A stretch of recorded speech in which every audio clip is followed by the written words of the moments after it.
Hello, friends! The title of the story today is The Song of the Teeny Tiny Mosquito. The author of the book is Alma Flor Ada. The author writes the words in the book. The illustrator is Vivi Escriva. The illustrator draws the pictures in the book.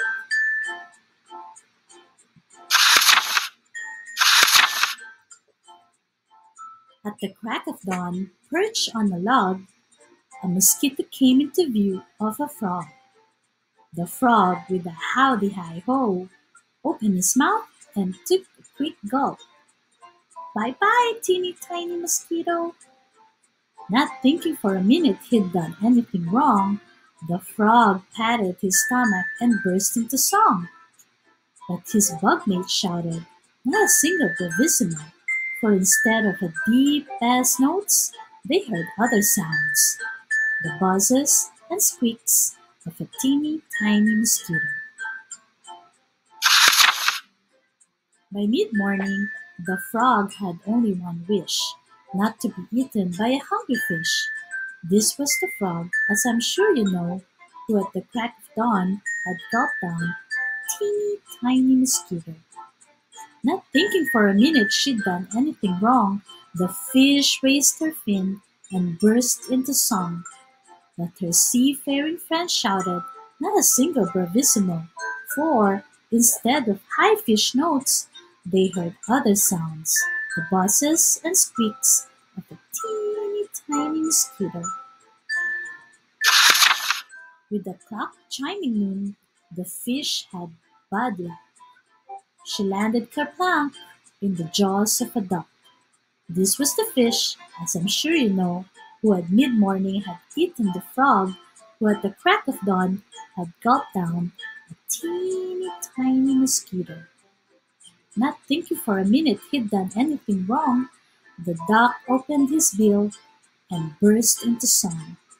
But his feathered friend shouted, not a single bravissimo, for, instead of a loud quack-quacks, they heard other sounds, the buzzes and squeaks of a teeny tiny mosquito.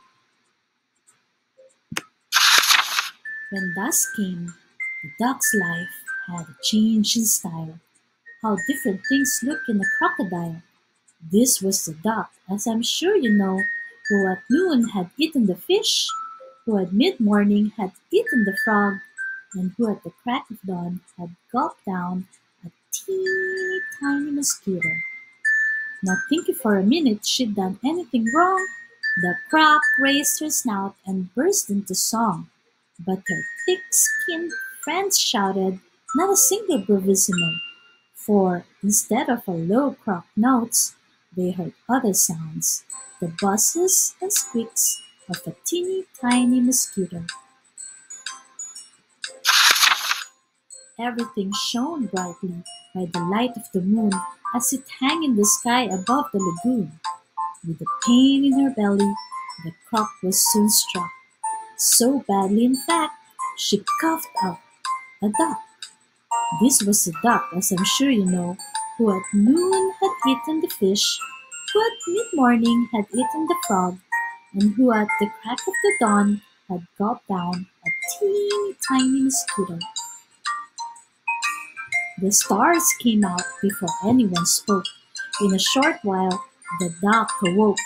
His stomach ached, and he was feverish. To the surprise of his friends, he coughed up a fish. This was the fish, as I'm sure you know, who at mid-morning had eaten the frog, and who at the crack of dawn had gulped down a teeny tiny mosquito.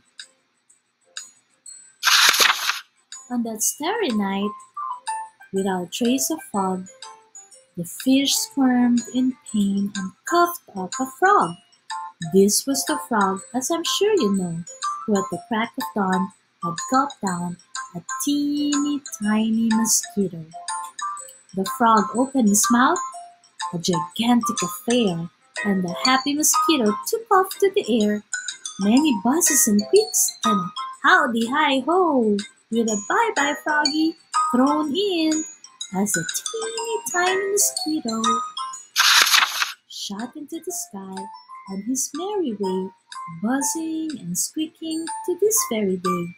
And ear-splitting shouts of bravissimo are heard after each song of the teeny tiny mosquito.